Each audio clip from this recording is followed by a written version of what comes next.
Hello guys, welcome back to the tutorial series of React Native. तो जैसा कि हम लोगों ने पिछले वीडियो में देखा था कि हम लोगों ने यूज़र से डेटा को इनपुट लिया था और उसे डिस्प्ले कराया था। लेकिन आज हम देखेंगे कि अगर हमारे पास ढेर सारा बल्क में डेटा हो तो हम लोग उसे कैसे अपनी स्क्रीन पे डिस्प्ले कराएंगे। तो आज के इस वीडियो में हम लोग जानेंगे स्क्रॉल व्यू और फ्लैट लिस्ट के बारे में, और ये भी देखेंगे कि इन दोनों में से ज़्यादा एफिशिएंट कौन है और कौन ज़्यादा बेटर डेटा को डिस्प्ले करा सकता है और किस कंडीशन में। तो ठीक है गाइस, तो हम लोग चलते हैं वी एस कोड पे अपनी कोडिंग की ओर। तो यहाँ पे हमारा है app dot G S file, और हमने एक बनाई है list item dot G S नाम की एक फ़ाइल, जिसके अंदर हम अपनी कोडिंग को करेंगे। तो हमें ढेर सारा डेटा बनाना है, तो इसके लिए हम लोग क्या करते हैं कि पहले हम लोग क्या करते हैं कि एक एरे बना लेते हैं, और उसके अंदर हम लोग अपने उसके अंदर हम लोग अपना फिर डेटा को स्टोर करा लेते हैं। उसके बाद उस डेटा को हम लोग रेंडर कराएंगे। ठीक है, तो हम लोग एक एरे बनाते हैं पहले, कॉन्स्ट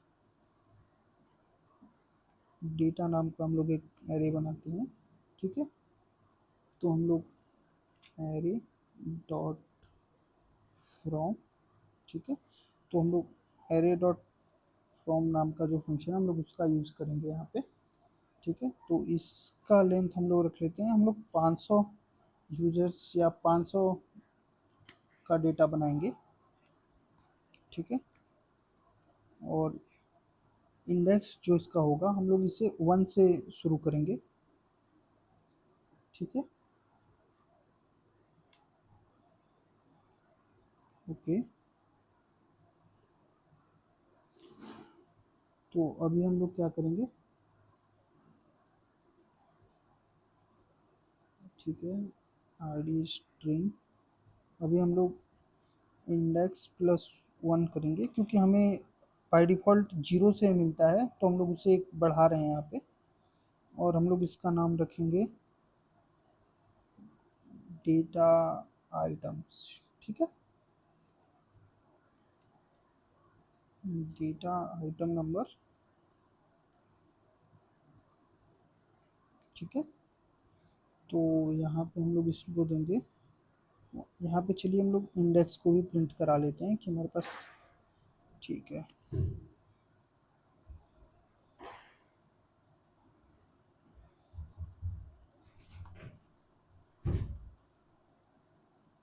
ठीक है, तो हम लोग यहाँ पे क्या करते हैं, पहले अपने व्यू को स्टाइल करते हैं,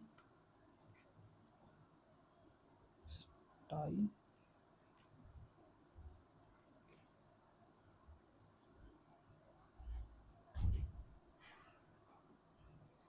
स्टाइल डॉट कंटेनर। ठीक है, तो अभी हम लोग क्या करते हैं, स्टाइल डॉट कंटेनर हम लोगों ने बना लिया है। तो अभी हम लोगों को एक और व्यू बनाते हैं, तो हम लोग उसको टेक्स्ट देंगे, पहले एक हेडिंग क्रिएट कर लेते हैं, स्टाइल स्टाइल्स डॉट हेडिंग, और हम लोग इसका नाम रखेंगे फ्लैट लिस्ट वर्सेस स्क्रॉल। ठीक है, तो हम लोग पहले अपने ऐप को रन करा लेते हैं, फिर उसके बाद हम लोग देखेंगे कि आगे ये हमें क्या दिखाता है।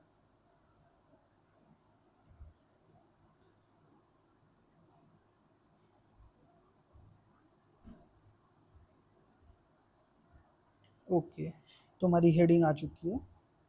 तो अब हम लोग क्या करते हैं, अब हम लोग पहले स्क्रॉल व्यू के बारे में पढ़ते हैं, तो हम लोग पहले स्क्रॉल व्यू को देखेंगे।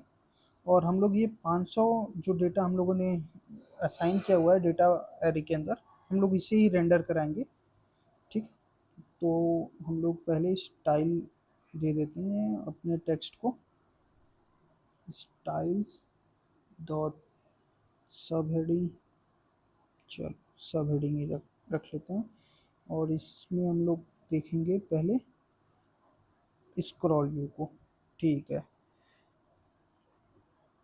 ठीक है, तो अभी हम लोग स्क्रॉल व्यू को पहले पढ़ेंगे। ओके, स्क्रॉल व्यू, और ये हमें मिलेगा रिएक्ट नेटिव की लाइब्रेरी से। ठीक है, तो आप लोग रिएक्ट नेटिव की लाइब्रेरी से ही इसे इंपोर्ट कराएं। ठीक है, तो स्टाइल्स डॉट हम लोग इसको दे देते हैं स्क्रॉल व्यू बॉक्स। ठीक है, स्क्रॉल व्यू बॉक्स। ठीक है, तो इस वाले वेरिएबल का हम लोग नाम रख देते हैं स्क्रॉल व्यू बॉक्स। तो हम लोग अब इसके अंदर कॉल करेंगे अपने जो डेटा नाम का हम लोगों ने यहाँ पे एरे बना रखा है, तो हम लोग इसके ऊपर हम लोग इस स्क्रॉल व्यू का यूज़ करेंगे। तो हम लोग इसके ऊपर एक मैप का फंक्शन रन कराते हैं। ठीक है, तो मैप चला हमारा। ठीक है, मैप आइटम। ठीक है, ओके, इसके अंदर आइटम चलेगा, सॉरी। ठीक है, तो अभी हम लोग एक कॉल बैक फंक्शन देना पड़ता है मैप फंक्शन को, तो हम लोग वो देंगे। और अब हम लोग इसके अंदर, क्योंकि मैप फंक्शन जो हम लोग यूज़ करते हैं उसे की देनी पड़ती है, तो की में हम लोग देंगे ये जो आइटम हम लोगों ने यहाँ पे कॉल कर रखा है, सॉरी, तो आइटम की हम लोग देंगे आइटम डॉट ID। ठीक है, जो कि ठीक है, और इसको हम लोग क्या करेंगे कि स्टाइलिंग दे देते हैं।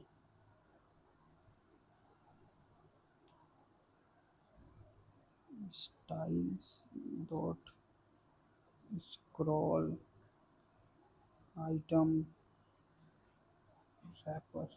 ठीक है, तो हम लोग इसे क्लोज करते हैं व्यू को। अभी हम लोग क्या करेंगे, आइटम की आईडी को हम लोग प्रिंट कराएंगे।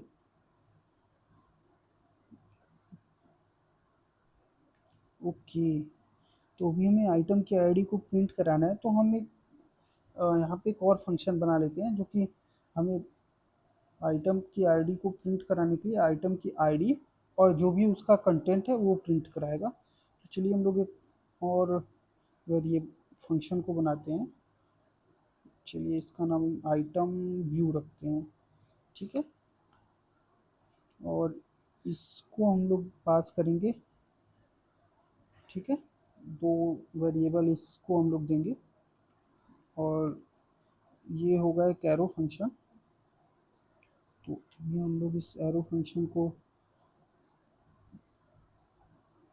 ठीक है, तो इसे स्टाइल दे देते हैं।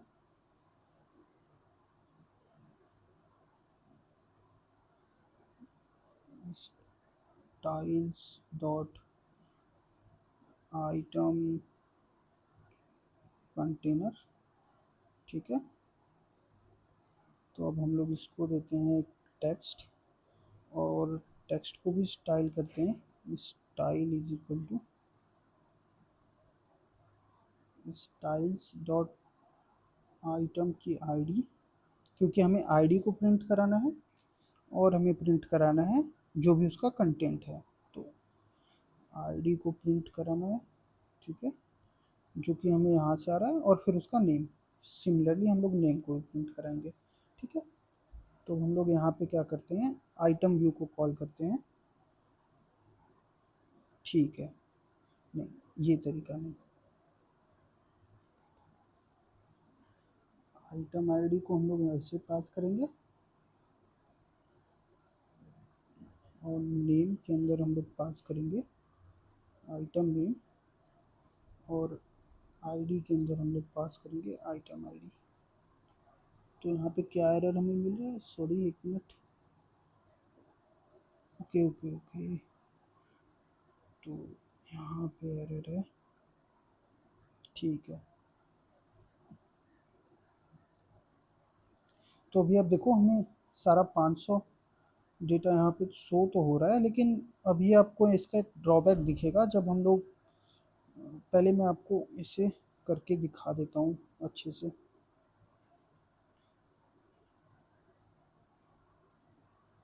तो हम लोग पहले इस कंटेनर को स्टाइलिंग देते हैं। कंटेनर को हम लोग देंगे flex1, ठीक है। पैडिंग दे देते हैं 15 की, और बैकग्राउंड कलर रख लेते हैं, सॉरी, F0 की, ठीक है। ठीक है, नहीं, ठीक है। अब हम लोग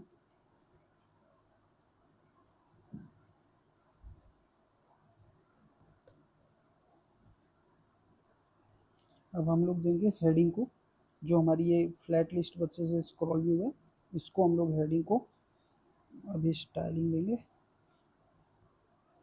हेडिंग का रख लेते हैं फॉन्ट साइज 24 का, ठीक है।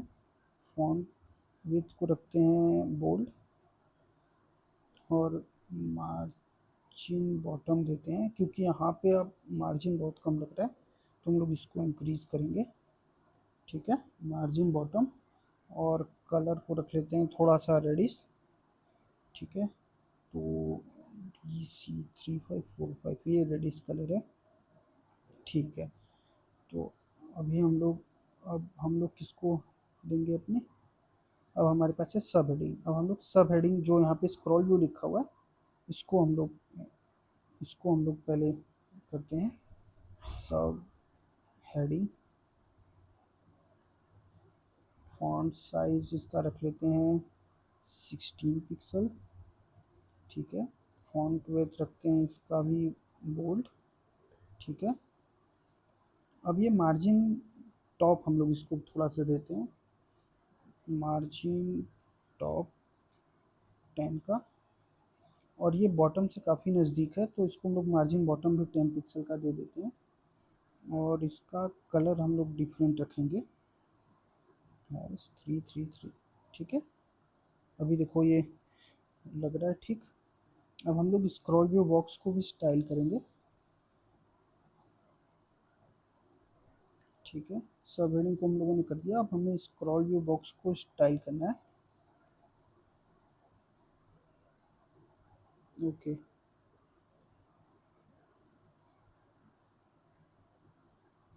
यहाँ पे कॉमा मिसिंग है, ठीक है।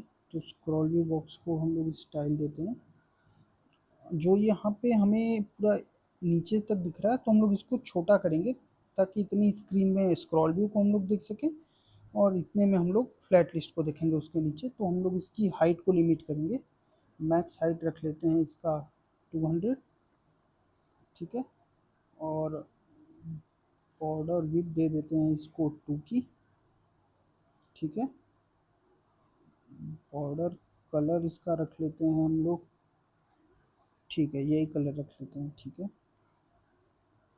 बॉर्डर रेडियस हम लोग रखेंगे 5 का, ठीक है। और बैकग्राउंड कलर इसका हम लोग रख लेते हैं, ठीक है, थोड़ा सा ब्लैक साइड में रहेगा। इसको पैडिंग दे देते हैं 2 की, और मार्जिन दे देते हैं बॉटम से 5 पिक्सल की, ठीक है। तो अभी देखो ये हमारी स्क्रीन पे आ चुका है छोटा बन के, ताकि इतने में हम लोग स्क्रॉल व्यू को देखेंगे, और इसी के नीचे हम लोग फ्लैट लिस्ट को भी देखेंगे, इस वजह से मैंने ऐसा किया, ठीक है। अब हम लोग नेक्स्ट देते हैं स्क्रॉल व्यू रैपर को, हम लोग करते हैं, ठीक है। स्क्रॉल व्यू रैपर, ठीक है। तो इसको हम लोग बैकग्राउंड कलर देते हैं DDD, ठीक है।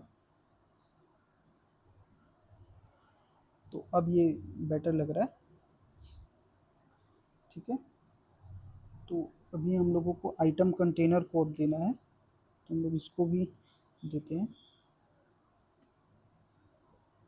आइटम कंटेनर हम लोग फ्लेक्स की तरह से यूज़ करेंगे, और रो, ठीक है। जो भी यहाँ पे आइटम कंटेनर जो भी बॉक्स है उसको हम लोग अभी कर रहे हैं, तो अलाइन आइटम सेंटर कर लेते हैं, ठीक है। पैडिंग वर्टिकल 8 पिक्सल की, ठीक है। पैडिंग हॉरिजॉन्टल भी कर लेते हैं, पैडिंग हॉरिजॉन्टल 5 की कर लेते हैं, अब ये ठीक लग रहा है। ठीक है, अब जो भी हमारे पास नेक्स्ट क्या बचता है, आइटम आईडी। तो हम लोग आइटम आईडी को भी, जो हमारी आईडी यहाँ पे डिस्प्ले हो रही है #2627, इसको भी हम लोग अभी स्टाइल करेंगे। ठीक है, तो आइटम आईडी हमें कैसी दिखनी चाहिए, तो इसका फॉन्ट साइज हम लोग रख लेते हैं 16 का, और फॉन्ट वेट रख लेते हैं हम लोग बोल्ड इसका। ठीक है, इसको बोल्ड कर देते हैं। ठीक है, और कलर रख लेते हैं इसका थोड़ा सा यूनिक होना चाहिए, ताकि वो हम लोग डिस्टिंग्विश कर पाए। 7BFF। ठीक है, और विथ रखते हैं 50 का। ठीक है, अभी देखिए ये ज़्यादा बेटर लग रहा है। अभी हम लोगों को इसको भी थोड़ा स्टाइल करते हैं, डेटा आइटम्स नंबर 1, ये इतना अच्छा नहीं लग रहा है, तो हम लोग इसको भी स्टाइल देंगे।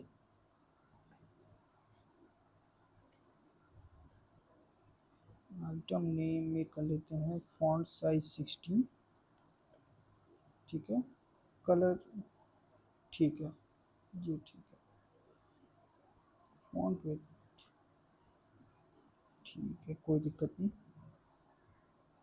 अभी देखिए ये 1 2 3 4 अब ज़्यादा बेटर लग रहा है, लेकिन अभी भी थोड़ा सा हमें इसे और अच्छा बनाना होगा। अब ये बेटर लगेगा। ठीक है, अगर हम लोगों ने इसे फ्लैक्स दे दिया है तो हम लोग इसे यूनिकली डिस्टिंग्विश कर पाएंगे। ये अलग चलेगा, ये अलग चलेगा, इसलिए हमने यहाँ पे फ्लैक्स 1 दिया हुआ है। तो अभी हम लोग देख रहे हैं यहाँ पे स्क्रॉल व्यू को, तो हमारे पास 500 का डेटा है, और ये यहाँ पे अभी लोड हो जा रहा है, क्योंकि स्क्रॉल व्यू क्या करता है, सारे के सारे डेटा को एक साथ रेंडर करता है। तो 500 डेटा लाने में इसे अभी तो दिक्कत नहीं हुआ, लेकिन अगर हम सर्वर से इस डेटा को लाएंगे तो सर्वर से लाने में वहाँ पे एपीआई को कॉल करना पड़ेगा, उसे डेटा को फैच करना पड़ेगा, तो वहाँ पे इसे दिक्कत होगा। तो इस वजह से हम लोग इसको यूज़ नहीं करते हैं, लेकिन फिर भी मैं आपको एक और तरीका दिखाता हूँ। ये ज़्यादा बड़ा हो गया। ठीक है, ठीक है, इसको 300 कर लेते हैं। हाँ, तो अभी मैं आपको एक दिखाता हूँ कि अगर हमारे पास 5000 हो जाए, तो देखना आप, देखो ये यहाँ पे रेंडर कर पाने में असमर्थ है। जैसे ही डेटा का साइज बढ़ा, यहाँ पे देखो अब ये नियर टू क्रैश वाला सिचुएशन आ गया है स्क्रॉल व्यू के लिए, क्योंकि यहाँ पे डेटा ज़्यादा हो गया, हमने 5000 कर दिया है, तो ये 5000 को पहले सिस्टम से पुल कर रहा है, फिर हमें दिखाएगा। तो देखो यहाँ पे टाइम इसने ज़्यादा लिया। तो अगर हमें हमारा यूज़र अगर यूज़ कर रहा है, तो हमें देखो स्क्रीन पे कितना ही डेटा दिख रहा है, एक बार में 8-10। तो अगर हम पूरे को पुल कर रहे हैं किसी एपीआई से, तो एपीआई से आने में रिस्पांस भी ज़्यादा लगेगा, फैचिंग टाइम भी ज़्यादा लगेगा। और अगर हम स्क्रॉल व्यू का यूज़ कर रहे हैं, तो जब तक पूरा डेटा हम स्क्रॉल व्यू को लोड नहीं मिलेगा, तब तक वो हमारी स्क्रीन पर डिस्प्ले नहीं करेगा। तो ये तरीका उतना अच्छा नहीं है। जैसा कि आप गूगल यूज़ कर रहे होंगे, तो वो ईच टाइम 10 या 20 डेटा को ही पुल करने को देता है। अगर हम वहाँ पे स्क्रॉल भी यूज़ करते हैं, तो नियर टू इम्पॉसिबल हो जाता है गूगल को एक्सेस कर पाना इस तरीके से। तो स्क्रॉल व्यू का ये ड्रॉबैक है कि वो पूरे डेटा को एक साथ लोड कराता है। तो इस सिचुएशन से ओवरकम करने के लिए हमारे पास है फ्लैट लिस्ट, जो कि हम लोग अपनी दूसरी वीडियो में देखेंगे। ये वीडियो थोड़ा लेंदी हो गया, तो हम लोग अपने नेक्स्ट वीडियो में फ्लैट लिस्ट के बारे में देखेंगे। और इसी एग्जांपल को हम लोग आगे कंटिन्यू करके फ्लैट लिस्ट और स्क्रॉल व्यू को साइड बाय साइड देखेंगे, और साथ में ये भी वहाँ भी कंपेयर करेंगे कि फ्लैट लिस्ट और स्क्रॉल व्यू में क्या डिफरेंस है। ठीक है गाइस, तब तक के लिए हैप्पी कोडिंग।